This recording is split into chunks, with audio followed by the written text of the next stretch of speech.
ஆற்றை அதிகப்படுத்துங்கள் அப்பனே.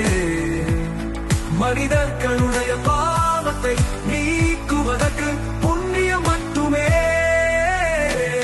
இப்படி நீங்கள் செய்து கொண்டே வந்தால் தான் அப்பனே ஈசனும் சூரியனிடம் சற்று விலகி நிற்க கூறுவானப்பா. அப்பனே மனிதர்களிடத்தில் புண்ணியம் இருந்தால் மட்டுமே அனைவருக்கும் நன்மை ஏற்படும். என் பக்தர்கள் அனைவரும் இன்னும் தன தர்மங்கள் இவ்வுலகில் வாழும் அனைத்து ஜீவராசிகளுக்கும் நீர் தானம் செய்யுங்கள் அப்பனே.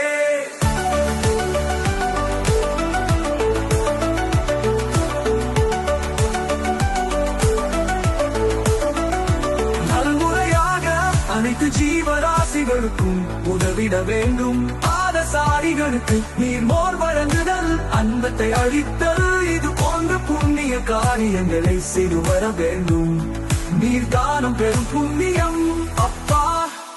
அப்பனே நீர் மோர் பந்தல்களை அமைத்து அனுதினமும் வருகின்றவர்களுக்கெல்லாம் உதவி வர வேண்டும்.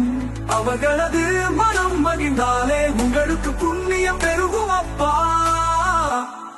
என் பக்தர்கள் இனிமை காலத்தில் அனைவருக்கும் அனைத்து ஜீவராசிகளுக்கும் கூட நீ மற்றும் உணவை வழங்குதல் வேண்டும்.